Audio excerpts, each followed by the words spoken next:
여러분, 혹시 한 사람의 비극적인 사랑 이야기가 인류 역사상 가장 위대한 반전 드라마의 시작이 될 수 있다는 거 상상해 보셨나요? 오늘은 바로 그 이야기, 저주가 어떻게 축복으로 뒤바뀌는지 그 놀라운 과정을 한번 따라가 보려고 합니다.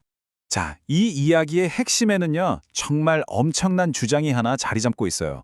바로 예수의 부활이야말로 인류 역사상 가장 거대한 반전이고 또 모든 축복의 뿌리가 된다는 건데요. 아니, 이게 대체 무슨 말일까요?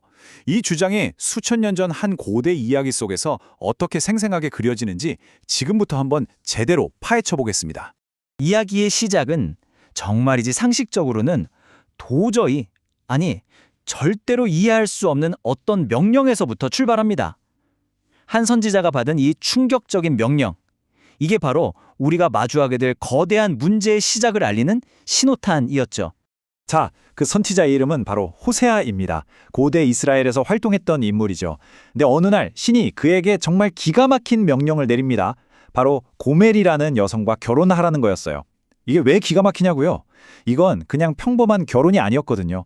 이 결혼을 통해 낳은 아이들의 이름이 단지 신과 이스라엘 백성 사이의 관계가 얼마나 처참하게 깨졌는지를 아주 적나라하게 보여주는 뭐랄까 살아있는 상징이 되어버립니다.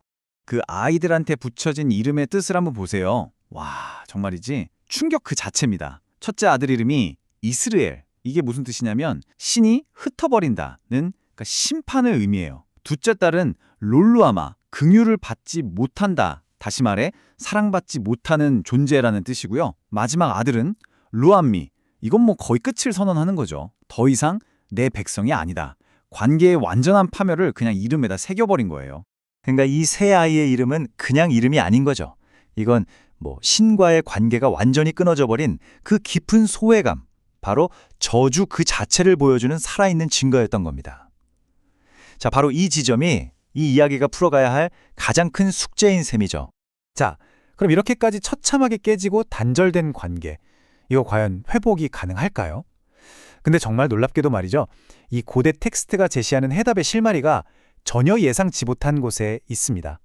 바로 일본의 한 아름다운 전통 예술 기법에서 그 힌트를 찾을 수 있다는 거예요. 바로 킨치키라는 기법인데요. 들어보셨나요?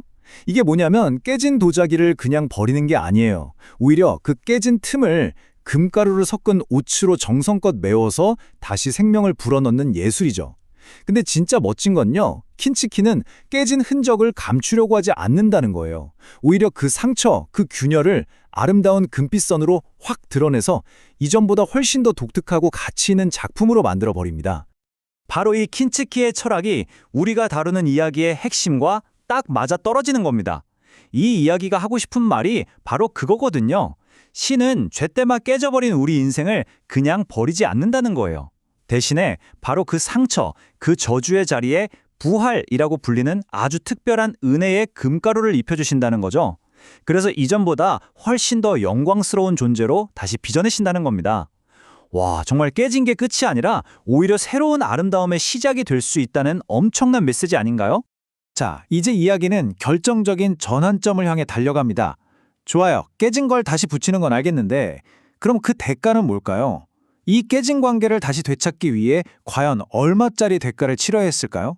남편인 호세아를 떠나서 방황하다가 결국에는 노예 시장에 팔려가는 신세가 된 아내 고멜. 호세아는 그런 그녀를 다시 데려오기 위해서 과연 얼마를 냈을까요? 그가 지불한 돈은 바로 은 30세겔이었습니다. 그런데 여러분, 이 숫자는 그냥 돈의 액수를 말하는 게 절대 아닙니다. 이건 성경 전체를 꿰뚫는 어마어마한 상징적인 무게를 가진 숫자예요. 이 은 30세겔이라는 돈에 담긴 의미는 정말 여러 겹이에요. 우선 구약성경 출애굽기를 보면요. 이 돈은 노예 한 명의 몸값이에요. 말 그대로 가장 낮은 생명의 가치를 상징했죠. 또 스가랴서에서는 선한 목자의 수고를 조롱하면서 던져주는 푼돈이기도 하고요. 그리고 가장 결정적인 건 이거죠. 신약성경 마태복음에 보면 가룟 유다가 예수를 팔아넘기고 받은 배신의 대가가 바로 이 은 30세겔입니다. 그러니까 보세요.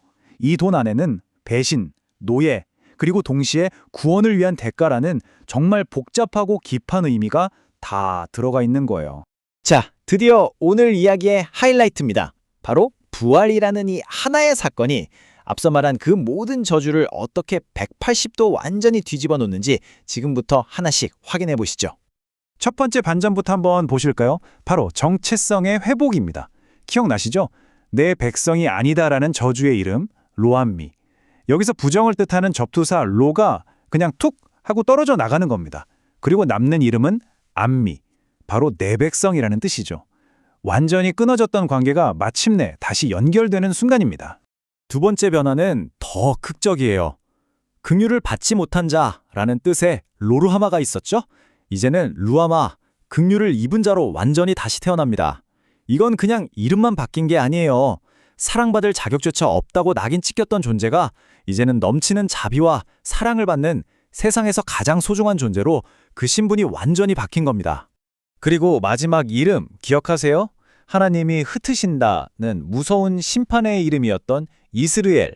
이 이름마저도요, 이제는 정반대의 의미로 재해석됩니다. 바로 하나님이 축복의 씨앗을 뿌리신다. 와, 심판이 일어났던 바로 그 장소가 이제는 축복이 자라나는 밭으로 변해버린 거죠.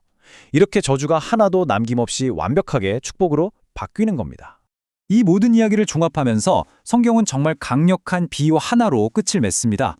바로 우리의 악골 골짜기, 그러니까 괴로움의 골짜기를 소망의 문으로 바꿔주신다는 거예요. 이게 무슨 뜻이겠어요? 가장 절망적이고 고통스러운 바로 그 장소가 역설적이게도 희망이 시작되는 입구가 될 수 있다는 거죠. 정말 놀라운 메시지입니다. 그래서 이 오래된 이야기는 결국 오늘을 살아가는 우리 각자에게 이런 질문을 던지고 있는 것 같아요. 여러분의 삶에서 가장 깊고 아픈 상처, 그 악골 굴짝에는 어디인가요? 그리고 그 상처가 어떻게 하면 희망의 문이 될 수 있을까요?